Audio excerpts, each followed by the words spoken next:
Hey everybody, welcome to another CS0 Intro to Java Programming video.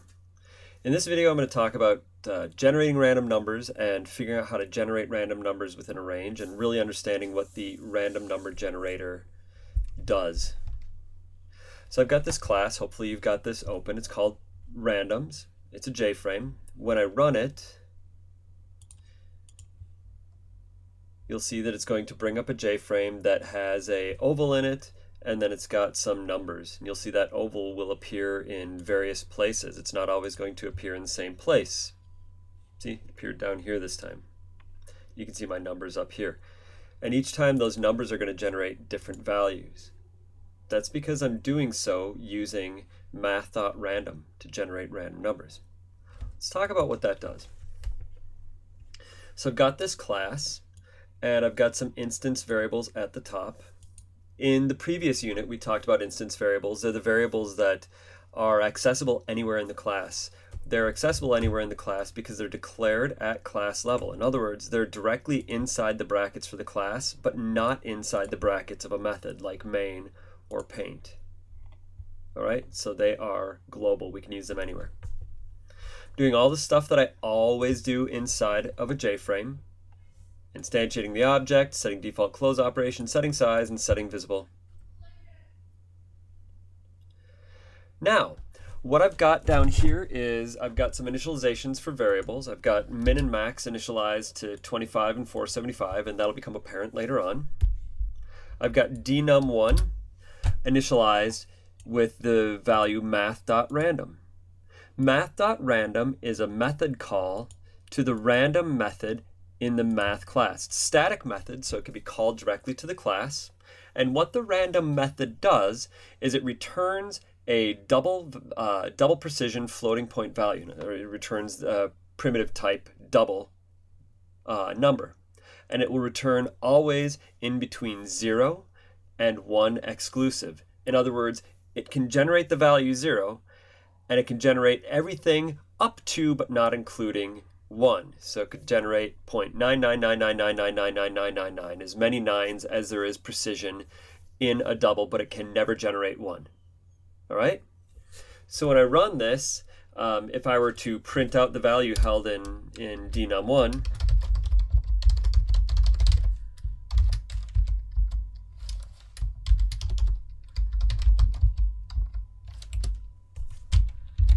you'd see that it's going to give us a small double. See, this time 169. Now 496, 429,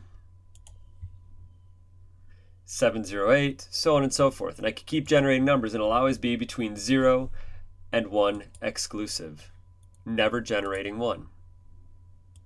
Well, how do we use this? How is that ever going to be useful? Well, there are two things that I'm going to talk about here. I'm going to talk about using a multiplier and using a shift. First off, I'm going to take a look at this one that uses a multiplier. denum2 gets math.random times 6. Let's see what that does. I'm going to copy this right here, paste it right down here, and print out denum2. Run it. Now denum1 is going to be a small decimal. denum2 is going to have a whole number, so it'll be 2 point some value. I'm going to run it again. 5 point something. 3 point something. 3 point something. You see there's always a whole number on the left side. That whole number is always going to be in between 0 and 6 exclusive. It can never generate 6, but it can generate up to. And it could potentially generate 0. And let's think about why that is.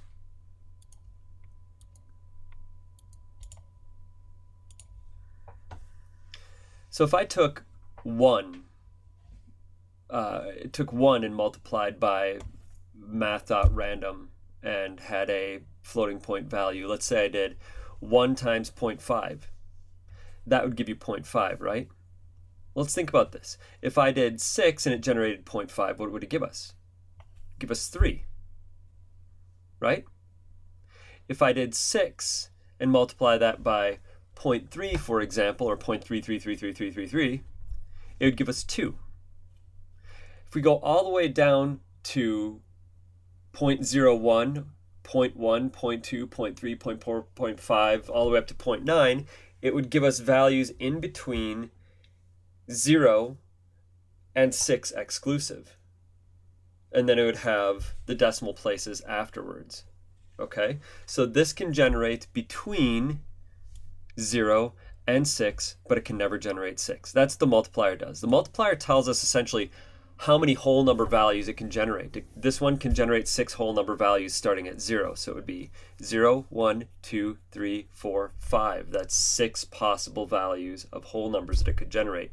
And then it's going to generate the near infinite number of decimal places, decimal values in between those numbers. Right? So that's what the multiplier does. It tells us how many whole number values it can generate. Now, let's take a look at this a little differently. I'm going to do this same thing, except I'm going to add a shift to it this time. I'm going to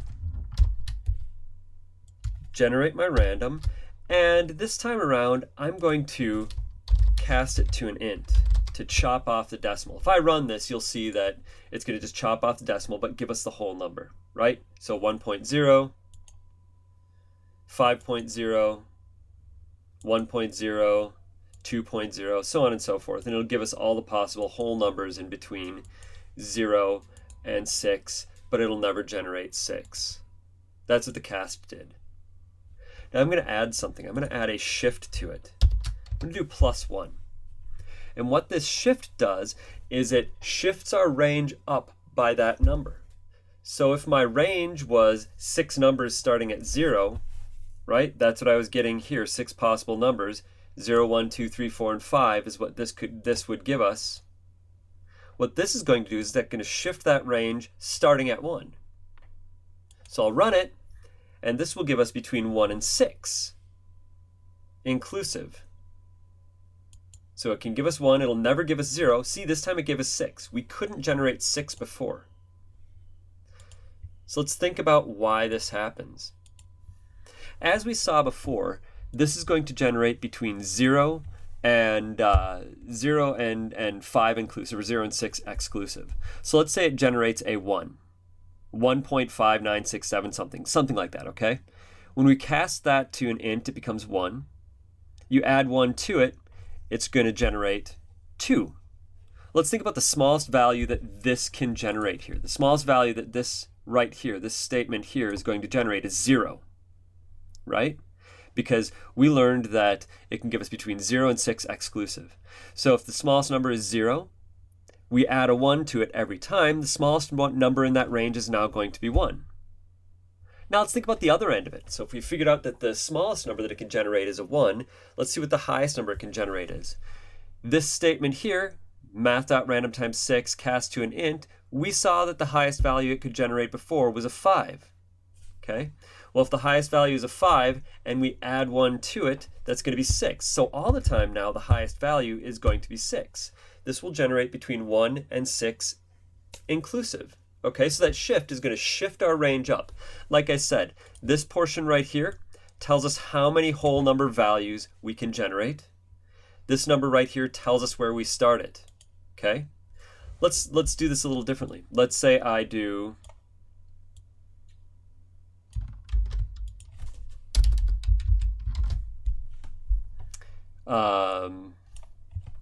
15 and 10.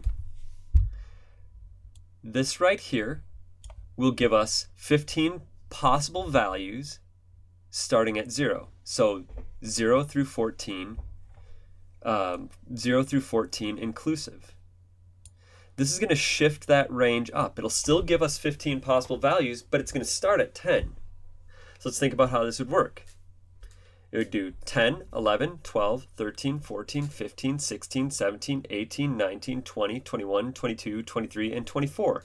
Those are the numbers that it could generate. So 10 through 24 inclusive. Let's test it and see how it works. I'm not going to get all those numbers here, but there's a 12, there's a 23, there's a 12, there's a 22, a 15. We're not seeing anything below 10, and we're not seeing anything above 24. And I could run this all day long and I wouldn't see those values lower than 10 or higher than 24 ever generate. So the 10 tells us where our range starts. The multiplier is going to tell us how many whole numbers it can generate. Okay? Now let's expand this out a little further. Let's talk about generating a value in between a minimum value and a maximum value. Now I initialized my min and max up here to 25 and 475. I'm going to put this down here so it's a little more clear. Min value is 25, max value is 475. So if I run this, it should always generate in between 25 and 475 inclusive. The smallest number is going to be 25, highest number is going to be 475. And let's see why that is. All right, so this is the section that tells me how many values I can possibly generate. So let's try this a second. Let's take max minus min plus 1. So max is 475, min is 25. So 475 minus 25 is going to be 450 plus 1. That's going to be 451. So this right here can generate potentially 451 total values. Okay? 451. It could generate 0 up through 450 inclusive, but it could never generate the number 451. Now, if that's going to give between 0 and 450 inclusive, I'm going to shift it up by my minimum. It's going to start generating it at 25. So 25 is going to be the lowest possible value it could generate. And then the highest value that I could generate before was 450. Well, if I shift that whole range up by 25, that's now going to be 475 will be the maximum. So this is going to generate between 25 for a minimum and 475 for a maximum. So the way it works, you're always going to have your max minus min plus 1 inside of parentheses. We're going to multiply that whole quantity by Math.random, and then we're going to cast it to an int. The last thing we do is we shift up by the minimum value. Okay? The parentheses are really important as well. Let's take off this parentheses here and see what would happen. It would be a very different value. We would do Math.random times max, first of all. So that would be up to 475. And then it would subtract the minimum value, 450, and then plus 1. This isn't always going to give us what we're looking for. Now, if we took some parentheses off elsewhere,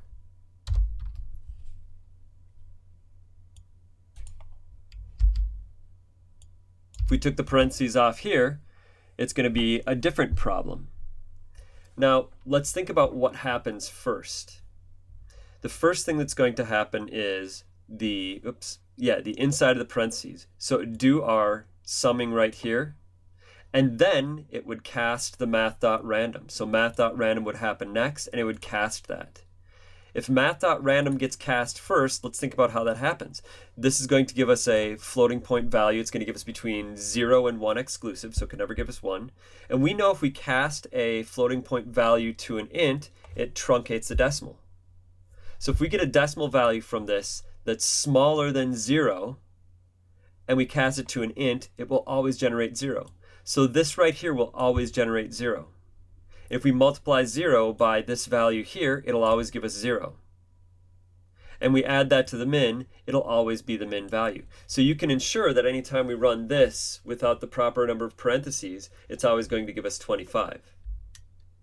So we've got to make sure this whole thing is in parentheses.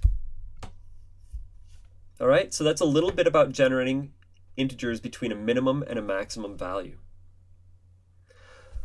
All right, let's talk about how that oval is drawing to the frame, because this is going to be important for this week's project. This week's project is going to deal with drawing smiley faces within a frame. I've got a min at 0, max at 350. Okay, so I'm generating my random in between 0 and 350 here, and that's going to be my x and y. X and y is going to be used as the x and y for drawing the oval. Okay? Height is going to be between 80 and 250. So it's always going to be in between 80 and 250, and then we're going to use that height and assign it to width so that when I draw my oval, the height and width are going to be the same. Okay, so it'll always be a circle instead of an oddly shaped oval. So these values right here are going to generate where my oval shows up. I'm going to run this, and you can see that it put it right down here this time. Run it again. You can see it put it right over here, and it's that size. Each time you can see what it's generating and where it's generating it. Okay? Now let's think about some of the problems that can arise. You can have it so that it's going to potentially generate our smiley face off the screen, and we don't want that. Okay? We want to make sure that our max or our minimum value is inside of the frame. And I believe, if I remember correctly, that this point right here, where the top bar of the frame ends, is at about 31 pixels. I'm just going to test that really quickly. I'm going to draw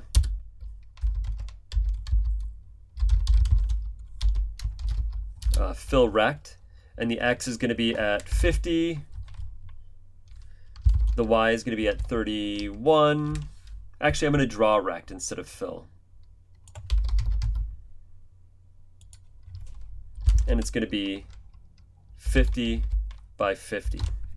And let's see if we can figure out where the edges of my J-frame actually are, where the graphics context are. So 31, you can see that the line is right up against the edge. I was right. So 31 is where the edge of that is. And then I believe that 9 pixels is where the left edge is. Now, why is this? This is kind of weird, right? Well, yeah, and that's correct. Now, the graphics context, in other words, the drawing surface in a J-frame, actually gets overlapped by this bar and by the edge of the J-frame here. So it's kind of going off the screen. If I drew this rectangle at 0 and 0, you would see that it's going off of the page.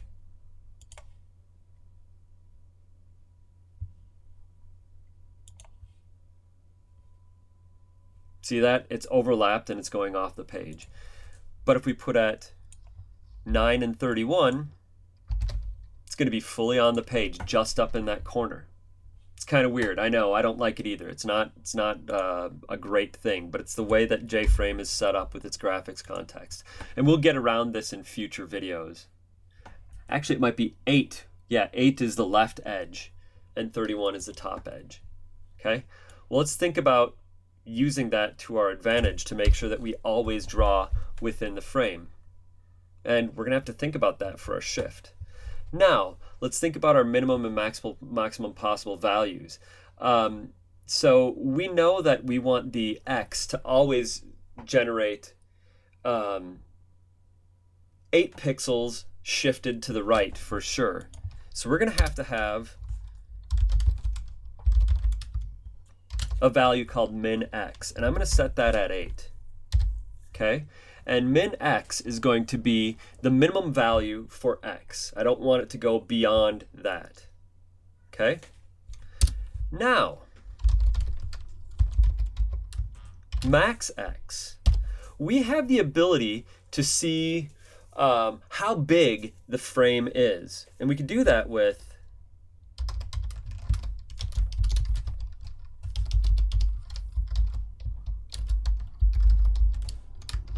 frame.getWidth.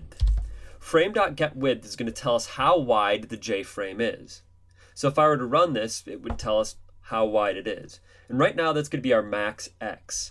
Well, we don't want to generate all the way out to the max X because we're shifting things over by 8. So we're going to want to subtract that. All right, so we want to generate in between 8 and the width inclusive. And we could do that with this algorithm here. Okay? Instead of doing frame.max, I'm going to do max X minus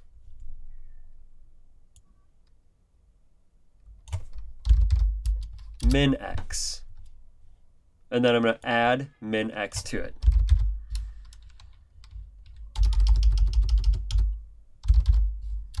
Okay, so that's going to ensure that it will always generate in between 8 and the width of the frame inclusive, no matter what.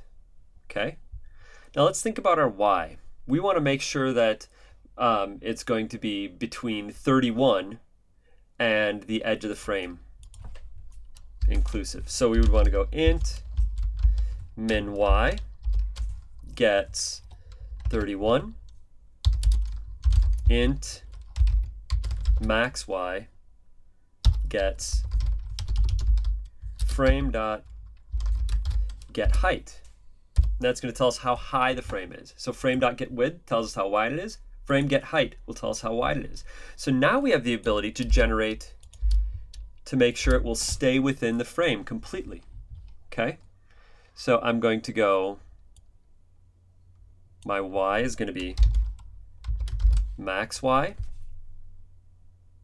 My min is going to be min y. And this is going to be min y.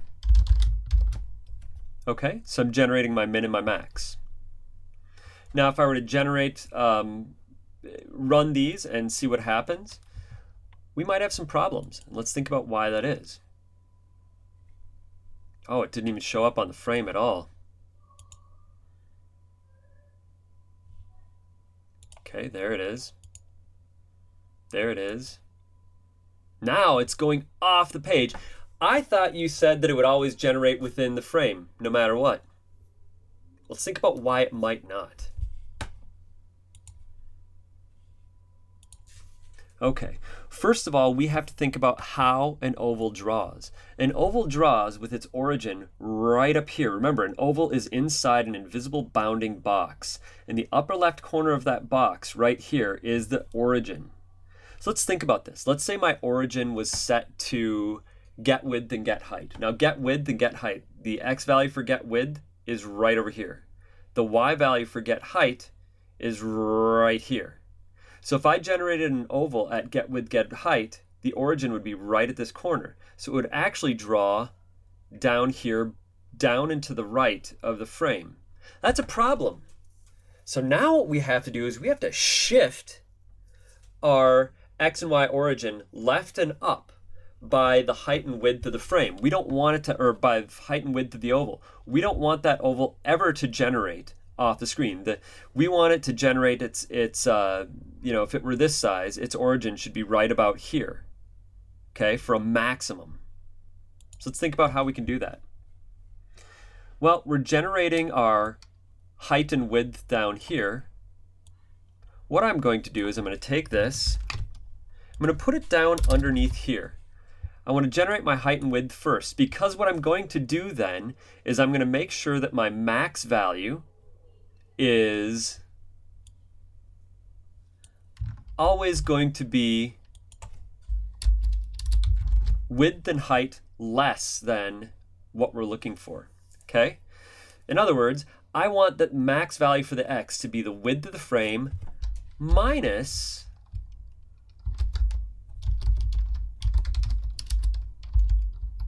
the width of the oval.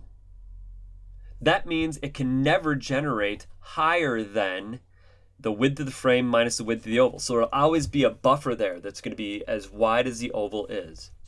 And the height is going to be the height of the frame minus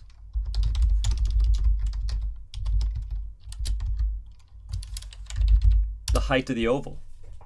Now it should always generate within the frame. If I use this little shift here along with my max y and this little shift here along with my max x, should always put it in the frame.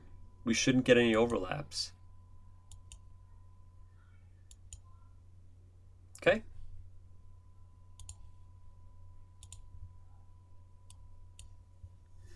So that's how we generate randoms, and that's how we make sure that we're always getting the ovals that we generate within the frame. Okay, so this is quite a lot to cover in one video. And we're going to go over this stuff again in future videos, because we're going to use this knowledge to draw some ovals, concentric ovals that will stay within the frame at all times, and eventually you're going to change that into making this into a application that will draw smiley faces, 5 different smiley faces, random locations, random sizes, and always within the frame. All right, thanks for watching.